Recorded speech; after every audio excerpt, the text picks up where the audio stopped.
So you guys know about Winter Storm Fern up north and how it impacted a lot of travels. So first, let's talk about the cruise ships that were affected.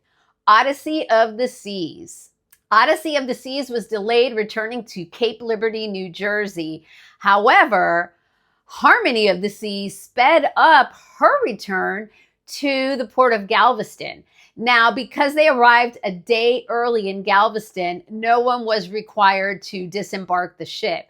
And that probably was also because people probably had their travel plans for the next day, if they were even able to fly out. So, also the Carnival Pride, well, they delayed their return to the port of Baltimore and stayed out at sea.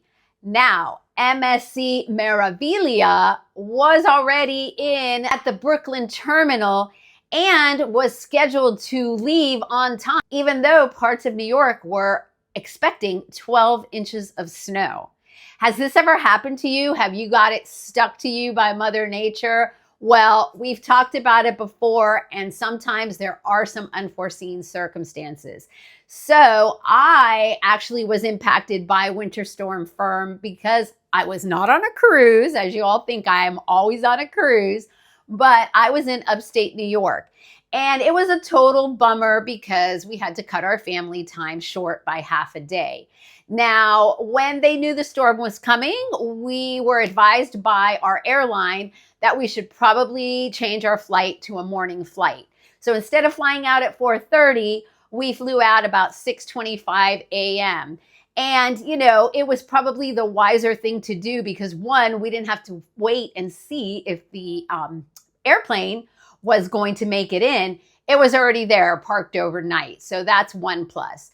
And two, the storm was going to hit later. So getting out earlier was definitely an option. Total bummer, lost half a day with our family. But I will tell you that it was the right decision in the end because when we landed, the pilot came on and told us they had just begun shutting down airspace. So, whew, made it out. Avoided the storm, had a good time in the snow, but guys, I don't know how you do that. It was -5 one day, and the weekend before, I was in the Bahamas at the Royal Beach Club. So tell me how you've been affected by Mother Nature and how she stuck it to you.